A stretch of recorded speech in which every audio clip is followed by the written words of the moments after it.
Whether you're off-grid overlanding or parked for days or even weeks at a time, maintaining your vehicle's battery health is crucial in guaranteeing the long life of the battery.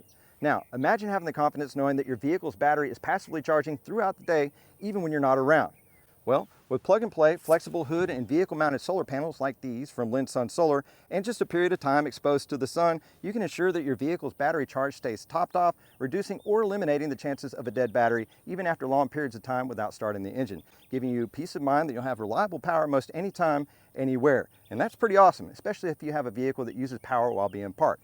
RVs, overland setups, fleet and commercial vehicles, and even law enforcement. So if you want to learn more about passive charging solutions for your vehicle's battery, stay tuned.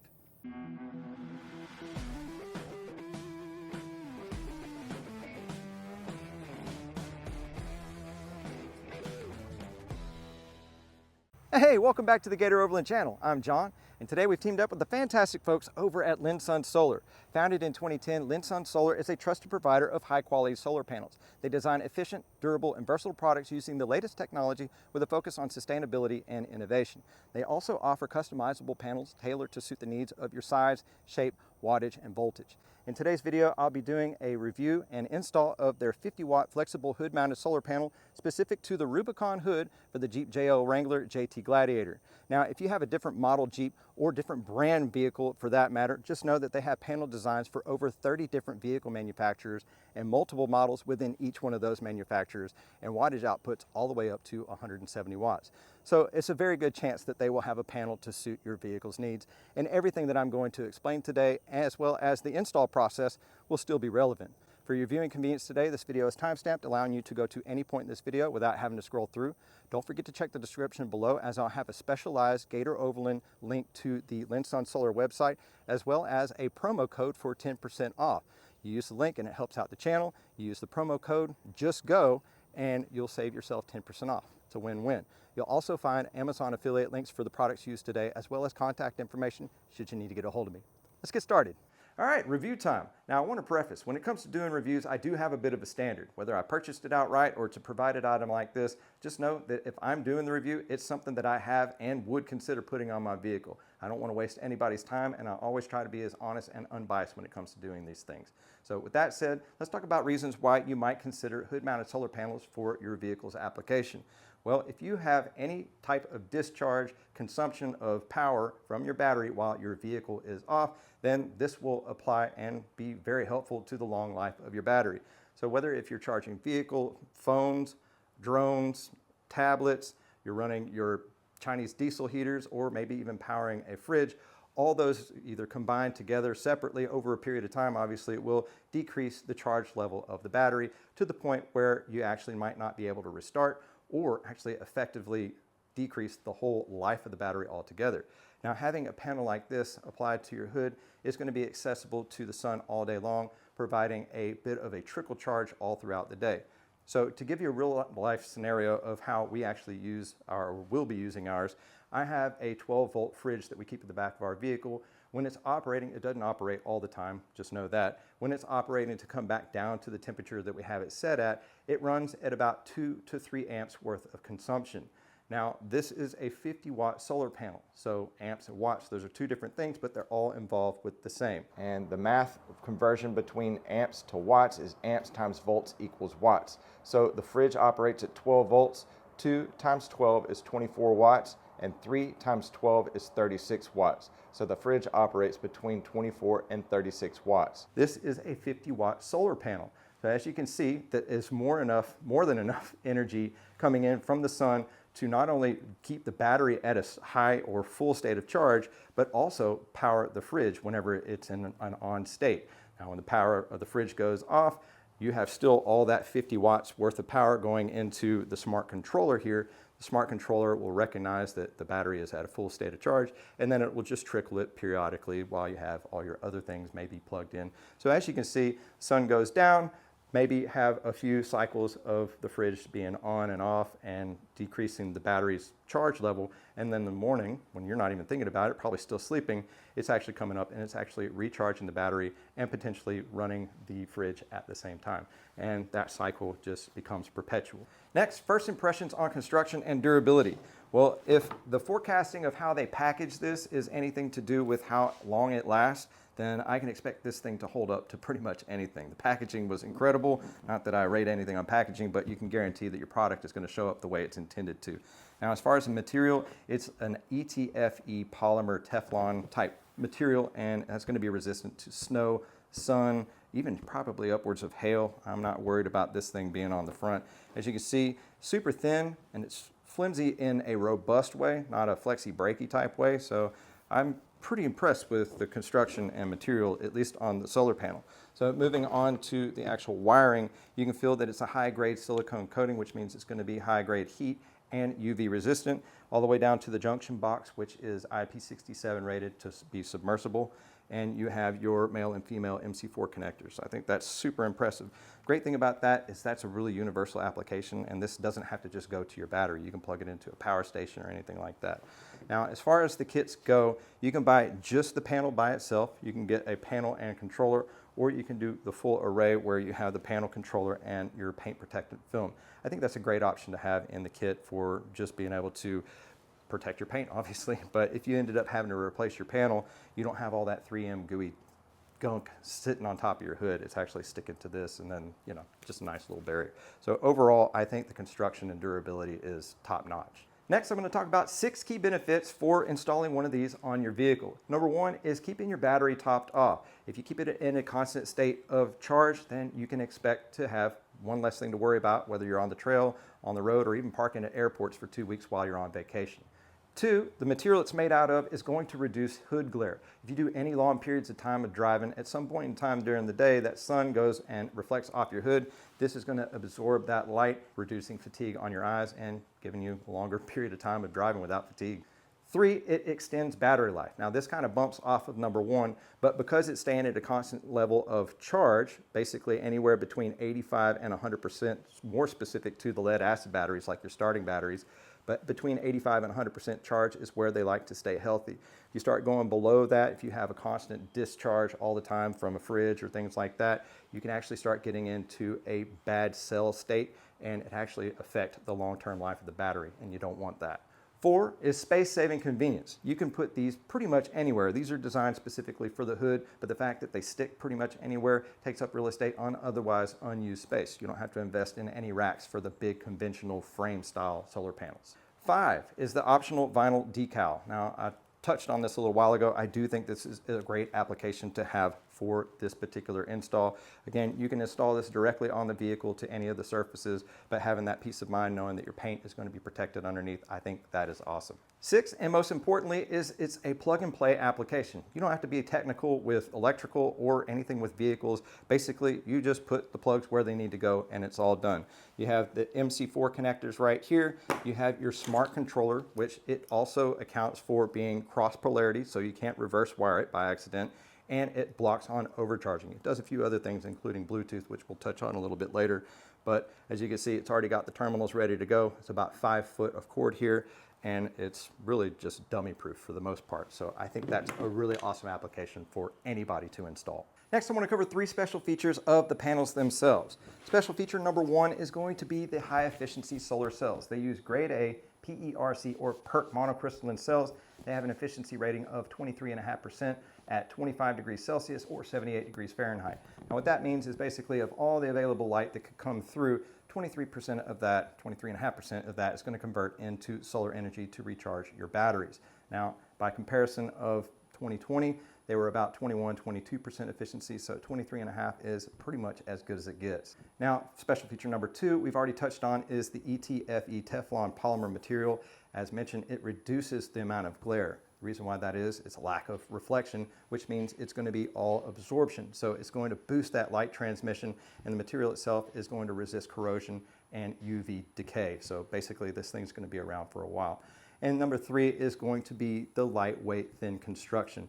As you can see at 3 millimeters or 1/8 thick, it's going to come in at 60% lighter than your conventional panels. So you won't have to worry about weighing down your vehicle. Now one thing I will add is going to be an efficiency note. Solar panels in general are affected by heat, whether it's either too warm or too cold. There is a range where they operate properly, which mentioned at 25 degrees Celsius, 78 degrees Fahrenheit. If you're putting this on your hood, you're adding a layer of thermal insulation. And it could be a period of time where when the engine or the hood is warm, you're going to see a lack of efficiency. You'll also see this in cold mornings as well. So a way to combat this when it's warm, you can lift the hood, maybe even face it more towards the sun for more light transmission, and that will actually decrease the amount of heat that's on the hood. So just a word to the wise kind of situation that it's not a defective product, it's usually affected due to heat. So that's simple. Moving on to the solar panel install. Now, as mentioned before, it won't matter what brand or model vehicle you have. The prep, the install, and the wiring is going to be more or less the same regardless of the vehicle type. And you can still use my video as a reference for your own install. Now, as far as installation goes, they do provide a very well detailed installation manual, color photos, step-by-step, very thorough, very legible to read, all the way down to how to wire to the controller for single or multiple panels using graphics. It doesn't get much easier than that. After referencing this manual, you'll want to allow 2 to 2.5 days for the installation of your panel. And it's not because it's labor intensive. In fact, it's quite opposite. It's a really quick and easy install relatively, but you want to allow some lead time. Once you get your paint protection film down, they recommend 24 hours, and then come back the next day and install your panel. And they recommend leaving it overnight with something heavy like heavy blankets or mulch, just to make sure it adheres properly. You don't have to worry about it coming off. The reason why I mention that is if you plan on doing it outside, just make sure you have a span of good weather, or use a covered area or a garage and remove all doubts for rain delays. Tools. Everything you see here is at least but not limited to what is required to make this installation possible. You might even have some tools of your own to make it go even easier. As you can see here, it's pretty simple stuff. I have our down power wash that's going to work great for knocking down the grime on the hood. You don't want to use car wash products because it might contain wax. This isopropyl alcohol or mineral spirits is going to remove all doubt for any wax. I have referenced some spray bottles here so you can make your own solutions in that case. We have scissors, box blade, we have our fastener, tightener, sockets, wrench, screwdriver in case you need that. Shouldn't need any cutting, but I have some electrical tape here with our masking tape for putting down the paint protection film and lining out your solar panel. Obviously, we've got some paper towels to wipe anything up. In the kit, you're going to get some plastic keepers for the wiring, some zip ties, and your 3M adhesive tape for the back of the solar panel, and a squeegee for the paint protection film. That's it. Preparing your hood surface for the paint protection film. First, you'll want to lay the paint protection film flat into position on the hood and make sure everything fits properly. I actually ran into an issue with mine as the paint protection film that was provided was a little bit wider than the gap between the two rubber bumpers that are on the Jeep's hood. Your vehicle may not have these obstacles. It was actually an easy fix. All I did was press my thumb into the material. It made an outline of where it needed to be trimmed, and it actually worked in my favor because it goes right back into position and it kind of cupped around the rubber bumpers, making it really easy to put back on. From here, you want to go ahead and take your solar panel and put it on top of your film and get an idea of how much border spacing you want around. Mine worked out to where there was about a 1/2 inch border of paint protection film around the solar panel all the way around. From here, you want to clean the hood thoroughly with mild dish soap, not car wash soap as it contains wax. You follow that up with isopropyl alcohol, wiping everything down to make sure it's all free and clear. Next, you'll want to strip out about a dozen or so lengths of painter's tape, maybe 6 inches or so, and you'll affix the 4 corners to make sure the film doesn't move. With the other pieces, you'll take the long straight edge piece of the tape and line it up against the edge of your paint protection film, going all the way around from top to bottom to the sides, making somewhat of a border. That way, whenever you remove the film to take off the paper backing, you have something to reference when you put it back on. Next, you're going to spray soapy water on the hood surface. This is going to make kind of a movable layer. When you put the film down, it won't tack down immediately. After that, remove your paper sheeting from the back of the film and apply the film to the hood, lining up with your reference tape marks.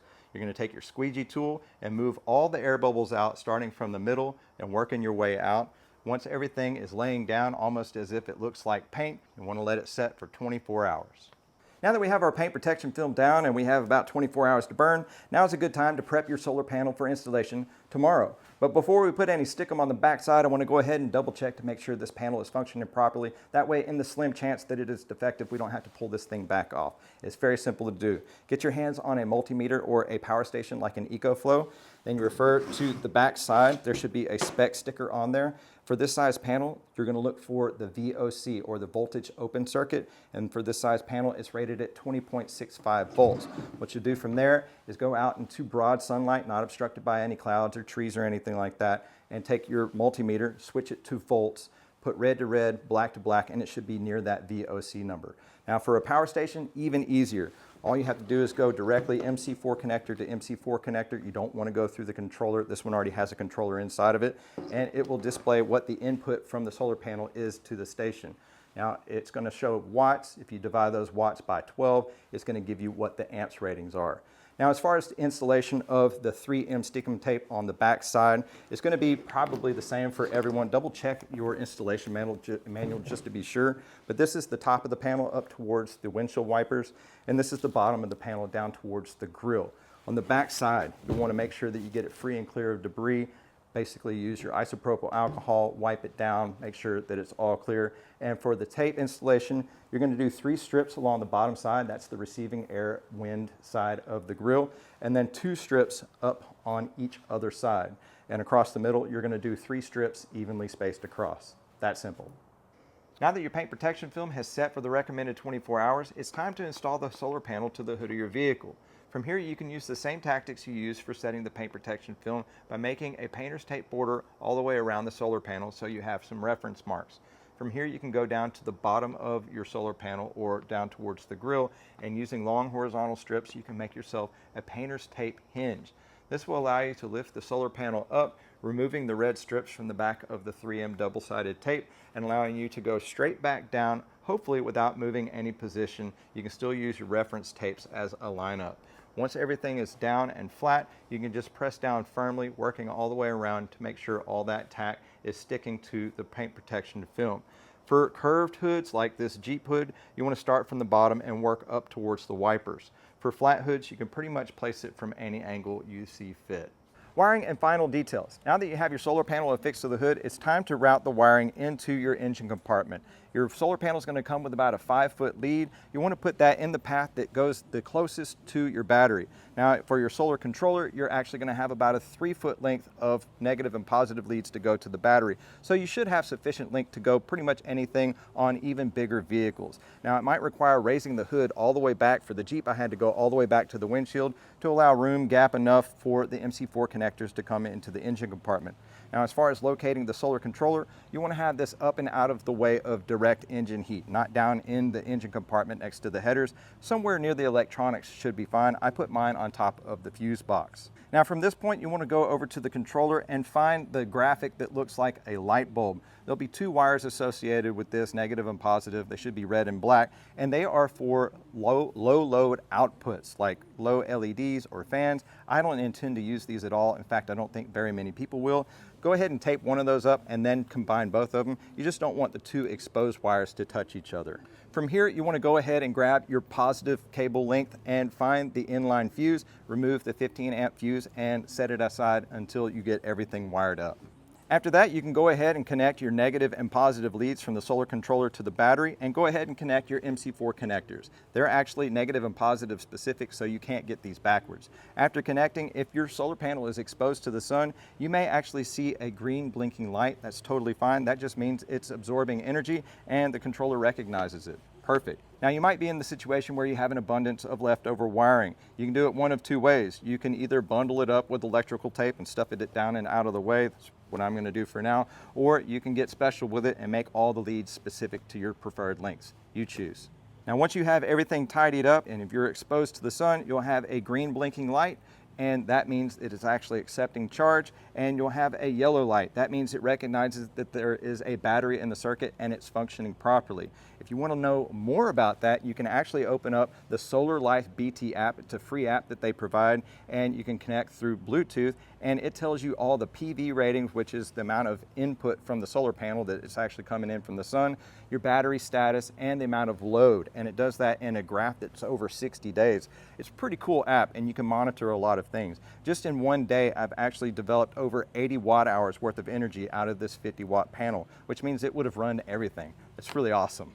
Once you've confirmed that the electronics are functioning properly and it's as tidy as you desire for your wiring, then you're actually done. They do recommend 72 hours before washing the hood. I wouldn't recommend going through an automatic car wash, and definitely don't hit it directly with a pressure washer. Other than that, this stuff, I would say the install of this would be on the 2 to 3 skill level. Other than the little instance that I had as far as the planning for the paint protection film, I didn't really have any issues. It's straightforward, wiring's really simple. straight shot. You don't have to be a mechanic to really do this at all. Now, one step further, they say is optional. You can come with Silcaflex or Fix 8 or some type of silicone and come around the edge and just seal out the edge of the solar panel. And that just removes the chances for any wind-driven water, rain, dust to get up underneath the panel. We have paint protection film down, so I'm not going to exercise that just yet, but overall, I think it's not a bad idea to do. After that, they recommend once the panel is installed, you want to put an amount of weight over it just overnight. That I'm probably going to just use blankets and some weights. You can use mulch, bags of sand, things like that. And from there, you're done. What an install. So whether you're looking to avoid dead batteries, reduce your carbon footprint, or just simply enjoy the conveniences of solar when you're on your adventures, you can clearly see how beneficial having a hood-mounted solar panel can be to any vehicle. It's durable, efficient, and space-saving. A perfect solution for keeping your batteries healthy both on and off-road. And that about wraps things up. If you enjoyed today's video, found it informative or helpful in making your decision to put a Lensun Solar hood-mounted solar panel kit on your vehicle, go ahead, give us a big thumbs up. Let us know how we're doing. Share if you'd like, I'd appreciate that. For a heads up on any future installs or adventures, go ahead and hit that subscribe button, notification bell. You can follow us along our journey. Don't forget to check the description below, as I'll have a specialized Gator Overland referral link to the Lensun Solar website. If you use the link, it helps out the channel. I'll also have a 10% off promo code, JUSTGO, that you can use at the time of checkout and save yourself some money. In the description, you'll also find Amazon affiliate links for all the products used today and contact information should you need to get a hold of me. Remember, we at Gator Overland encourage each and every one of you to take a daily moment to unplug and reconnect with the outdoors, even if it's just for a few minutes. Have fun, keep it safe, stay charged, and just go. Thanks, y'all.